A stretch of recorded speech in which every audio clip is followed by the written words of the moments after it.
Hello all, welcome to Shiva Teja. So today we are going to discuss the plan for Polity revision. So I have devised a 14 days plan, so that's almost 2 weeks, and which areas to be emphasized. Because we know that the PYQs help us understand which areas to be focused, but again the confusion comes which sources to refer, how to read them. Even after reading many a times, we forget and we tend to commit mistakes. So, in order to avoid such mistakes, what methodology we should use to read any particular topic? So, along with that, we'll also try to understand how we can elevate the anxiety and the fear of missing out, the FOMO generally which exists among the students, that they tend to feel that they're missing out and they try to keep comparing with others. So, what should be done? I try to cover it little elaborately. So myself, Shiva Teja, faculty for anthropology and essay at ASVT's IS.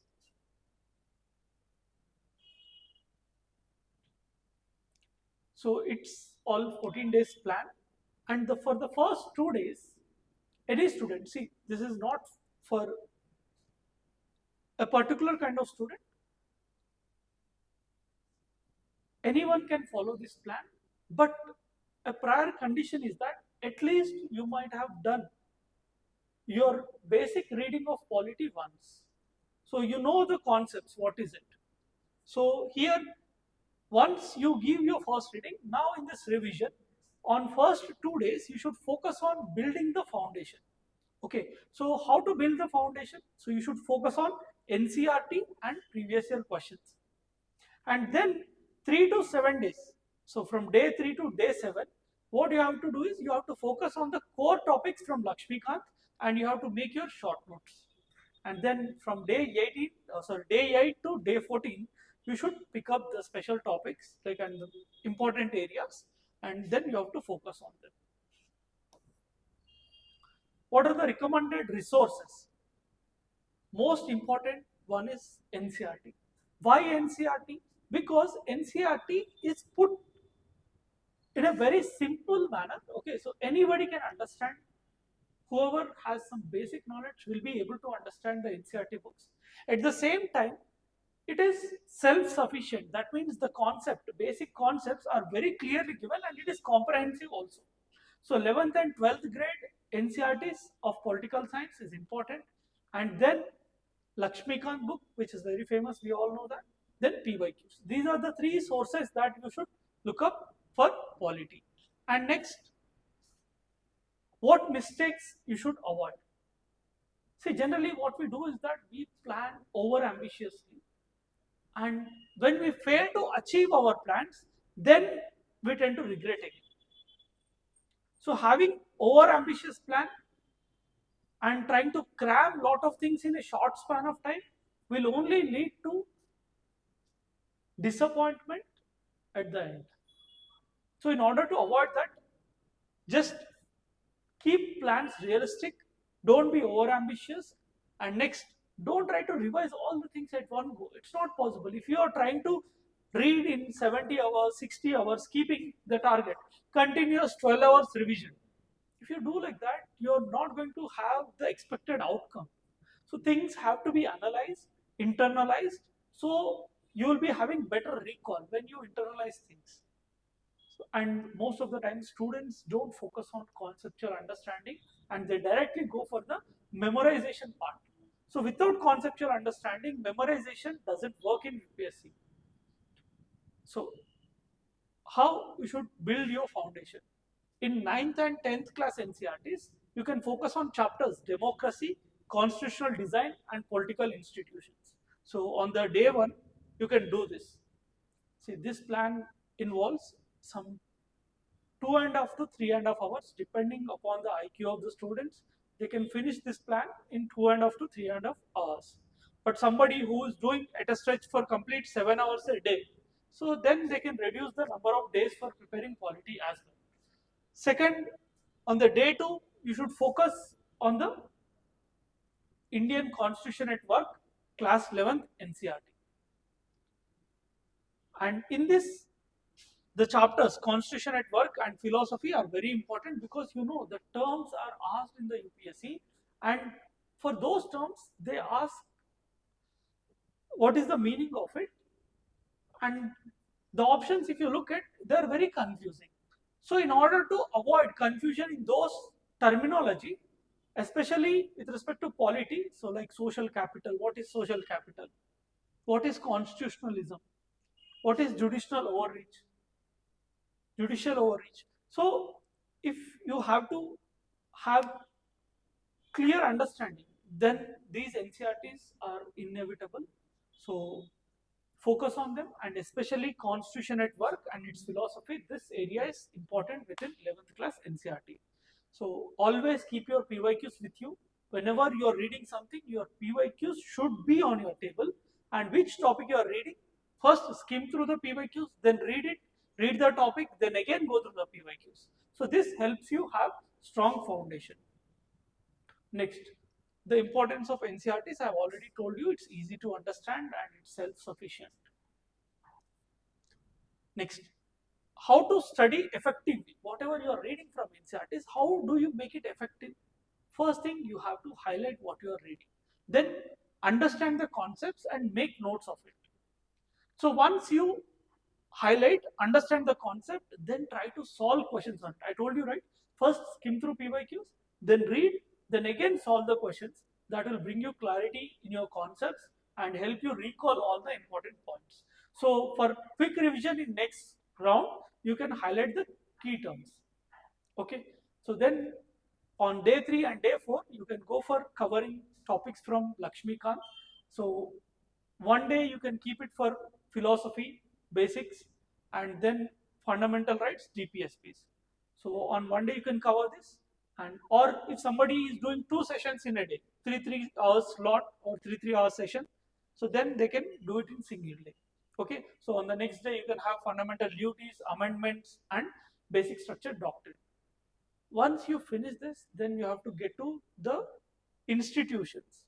Okay, so you should get to the various institutions, but many a times, even after studying multiple number of times, we tend to get confused in these articles and the concepts that are there.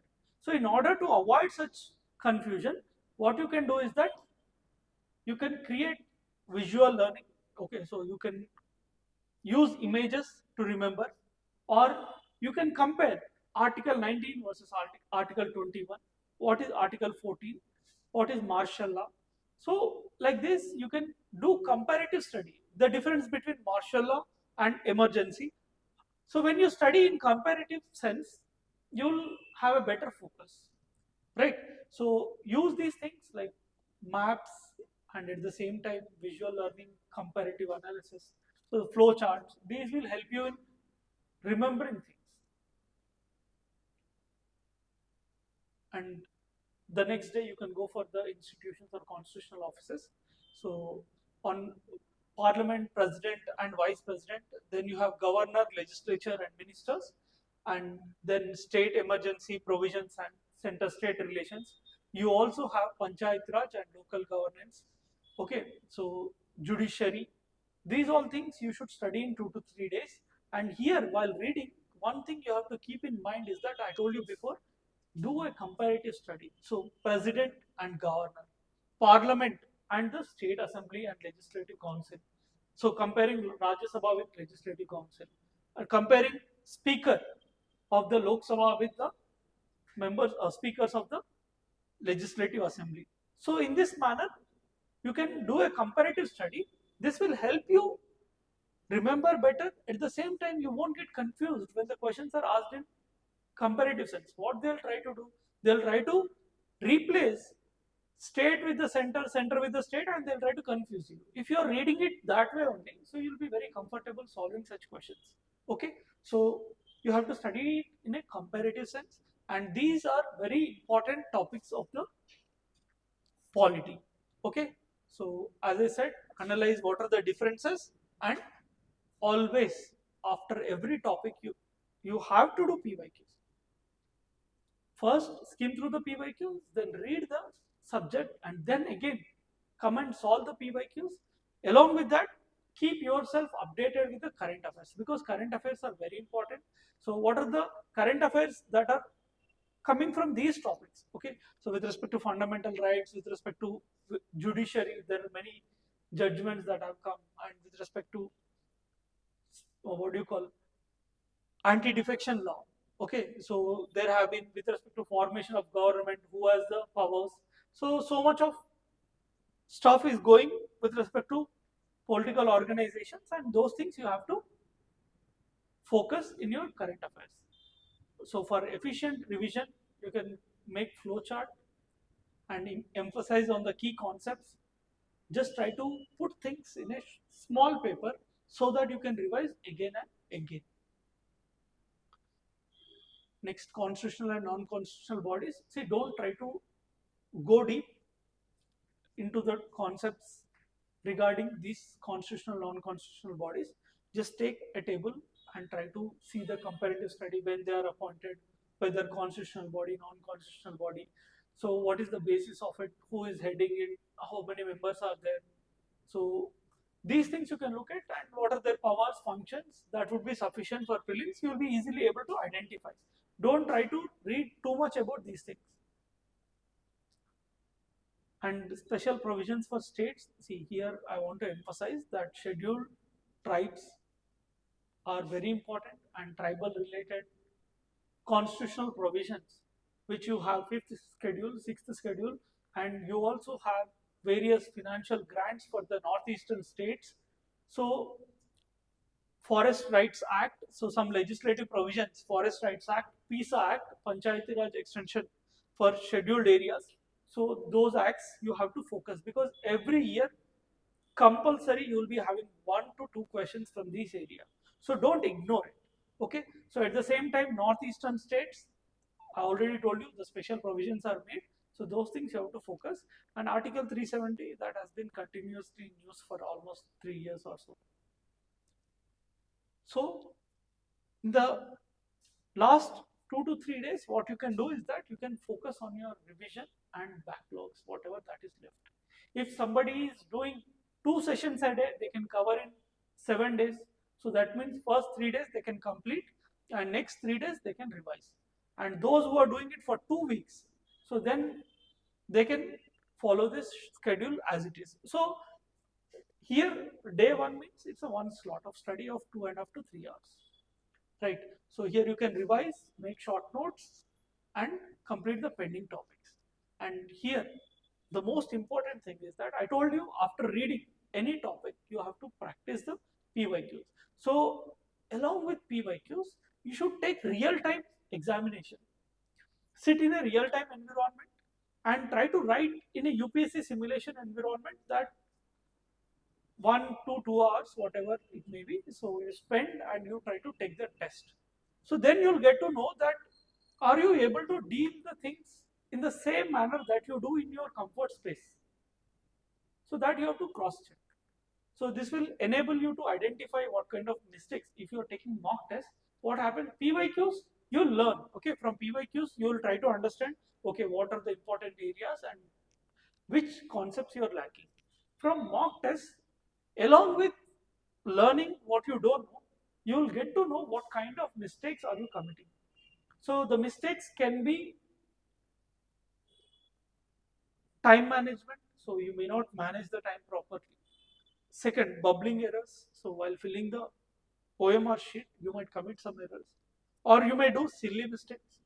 So these kind of mistakes might cost you at the end. Some students will be saying that, sir, we have lost it by 5 marks, 4 marks. So just by few marks we have lost it. By one question we have lost it. Just see, these kind of mistakes can cost you an entire year. So that's the reason it is important to take up mock tests. Okay, so how to utilize ASVT's platform? See, we have topic-wise tests, full-length tests, PYQ based revision, and see, PYQ based revision and current affairs, I'm doing it for free, so you can utilize it on the platform, and you can join News Sense. Okay, NEWS News Sense by ASVT's IAS Telegram channel. So there I'll be covering all the current affairs from May to May. So we'll ensure that everything is covered there and we are not going to dump any information. See, don't consider it as any other Telegram channel. So here everything won't be posted. Considering what are most important, we'll be covering around 800 to 1000 topics, which will ensure that your current affairs are covered. So daily 10 topics I'll be posting there. So you can use the platform in various ways. We are trying to do our best. So you have test series also. You have prelims mentorship program by Rajnikant sir, All India rank 587. He will also support you throughout the process. If you are having any problem with prelims preparation, you can reach out to us on the details that will be provided at the end. Okay, so you can do PYQ based revision. You can come and practice on the portal. Okay, so the PYQs are available and you have topic wise and full length tests. Next, active recall techniques. See, I always emphasize whenever I'm teaching optional anthropology or essay or anything, active recall is important. Whenever we are studying, we tend to read it very passively. And when you read it passively, what happens? You won't focus, things won't remain for a long period of time, you'll forget easily. At the same time, conceptual clarity might also miss. When you're questioning yourself that what is it? What is the reason behind giving this so and so statement? When you try to analyze it, when you question it, then automatically you will try to recall multiple number of times. So you question yourself, analyze it, through that you can do active recall and this will help you remember things for a longer period of time. Okay, so other is writing from the memory, key points you are noting down or you are teaching to others. So simplicity is the ultimate sophistication. That means if you are able to tell to someone who doesn't know anything about this polity, if you are able to explain them and make them understand, that means you have achieved a lot in polity.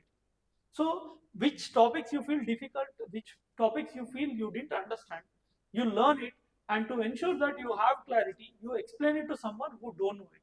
So the more you teach, the more you'll learn.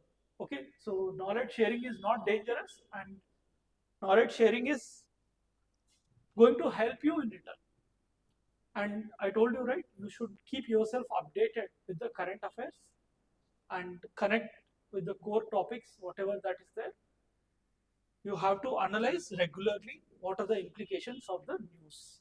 Okay, so along with this academic part, how to study, when to study, what to study, in what manner to study, most important thing is effective time management. Okay, so if you're doing throughout the day, you focus on your core topics and then in the afternoon you can practice, then you can focus on current affairs at the end of the day. What people do is that they sit with the current affairs in the morning and they use all the energy just reading something which may not be important, and at the end of the day they realize that they did not finish their priority things. When you don't finish your priority things, then automatically you will develop anxiety and stress. So to avoid that, okay, there is 90-90-90 rule. For 90 days, first 90 minutes, try to use it for most important priority things. Okay, so this is 90-90-90 rule. So here what they do is that for 90 days, the starting 90 minutes they'll use for completing their most priority topics that are there. Okay, so you have to use the early morning for the priority things. Next, this is very famous among UPSC community, that because immediately whatever they read, they start comparing with other institute, their friends. See, what you have to do is your own plan. Have a practical plan. I told you, don't be over ambitious. Have a practical plan. Stay focused. Don't compare to anyone. Okay, don't compare with others. Just stay focused on your own plan. Along with that, focus on quality, not on quantity. What people do is that they'll go after the things 100 tests, 500 tests. See, whatever you are writing, from that you have to learn something. Randomly, if you keep on attempting things, that won't benefit you in any way. So first, understand the concept, practice PYQs, know where you are lacking, then weekly have a mock test. That's sufficient. Every 2 days, 3 days, if somebody has done all their basics, they have revised everything, that's a different story. But any average student has to follow a practical plan. If you are solving a test every 2 days or 3 days, you have to analyze it as well. Then only it will help you. So you should use it as a learning curve. And at the same time, don't try to judge yourself from the marks that you are getting in the mock test. See, mock tests are just to give you an idea and to help you learn. But it's no way a certificate to tell you that you are good at something or you are bad at something. No way. So it doesn't match the UPSC standards. No institute mock papers will match the UPSC standards. So what's more important is PYQ, and the mock test should be on the basis of PYQs. Okay, so emphasize the quality over quantity and trust the process. Believe in your preparation. Trust the faculty whom you are going to, or trust the mentor whom you are talking to, and trust the process that will take you heights. Okay, so next is dealing stress and anxiety. One thing is, yeah, so many things will disturb you in a day, but you have to sit and tell yourself that, okay, I have to do this, and I have to do this at any cost. Tomorrow, nobody from UPSC would be caring what problem I have faced, what is my situation. So many of the people keep telling that, sir, my situation is so and so. I do understand. I empathize with your situation, and despite being compassionate, nobody will be bothered about your situation. Only they are bothered about your result. So you have to tell yourself that these disturbances are temporary. Tomorrow, if I am not going to clear, these disturbances cannot be an excuse, right? So for that reason, practice mindfulness. If at all, if you can practice meditation, that would be great. And next, there is a need for regular activity, because being from anthropology background, I definitely have to tell you this. Over the period of time, we have evolved from the primates, and human body is not designed to stay at one place. Human body is designed for movement. Human body is designed to spend energy. But with time, Neolithic revolution happened, agriculture and settled lifestyle. Previously, we used to hunt. We used to move from one place to another constantly.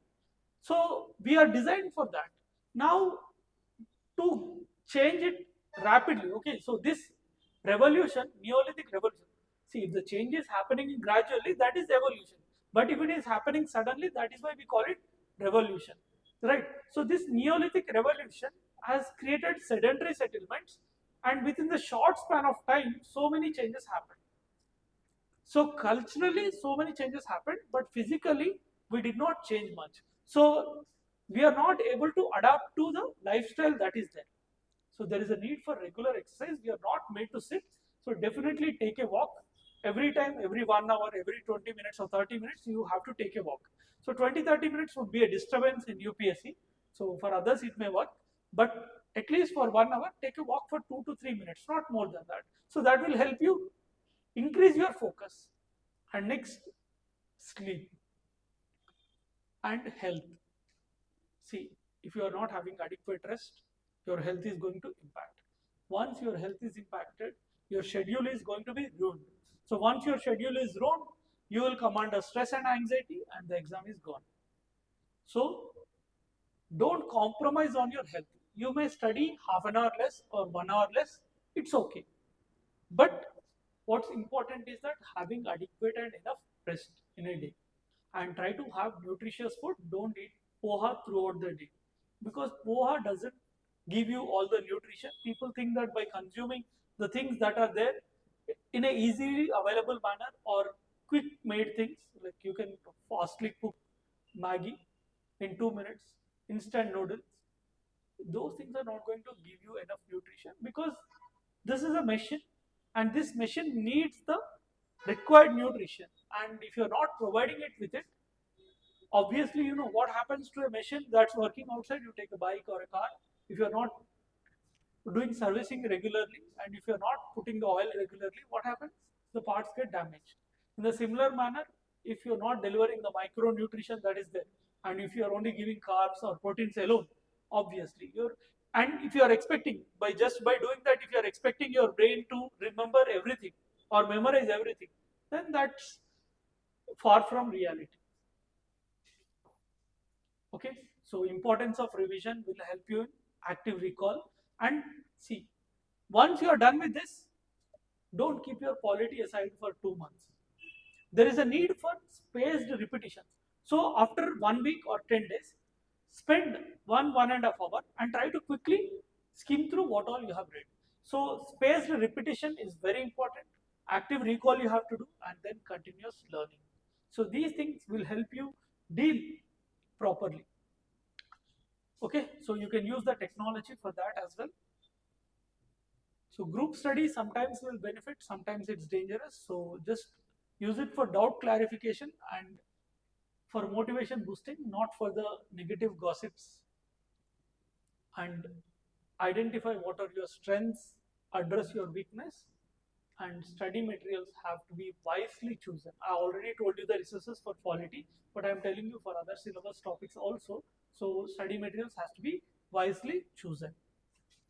So continuous improvement does matter. And the final preparation tips I just want to give you is that you have to keep it one pager so that you revise and practice time management. At the same time, stay calm and confident. For any help, you can reach us on this number 80768 22001 or svtsis@gmail.com. So see you all with the next video. We'll try to come up with for other subjects as well how to prepare. That's all for today. Thank you.